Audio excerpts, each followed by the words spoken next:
நேற்று ஒருத்தர் மச்ச பலன்கள் பற்றி கேட்டிருந்தாரு. அதில் ஒரு டவுட்டும் கேட்டிருந்தார். மச்சம் ஒரு காலத்தில் இருந்து இன்னொரு காலத்தில் மச்சம் மறையுமா அப்படின்னு கேட்டார். ஆமாம், மறையும். அந்த தன்மையுடையது தான் மச்சம். நீங்கள் பெரும்பாலும் ஆண்களுக்கு பார்த்தீங்கன்னா இடது கையில் இந்த இடத்துக்கு மச்சம் இருக்கும், பெண்களுக்கு வலது கையில் இந்த இடத்துக்கு மச்சம் இருக்கும், இல்லைன்னா இந்த இடத்துக்கு மச்சம் இருக்கும். கையில் மச்சம் இல்லாதவங்களே இருக்கவே முடியாது. 80% இது அப்படியே பொருந்தும்.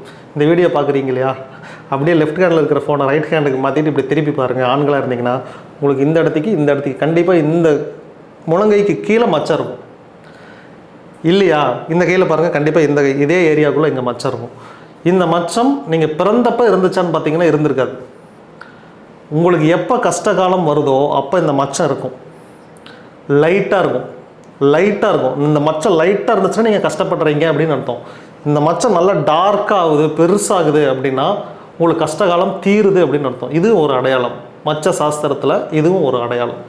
உங்களுக்கு ஏதாவது டவுட் இருந்துச்சுன்னா கீழே கமெண்ட்ஸில் கொடுங்க.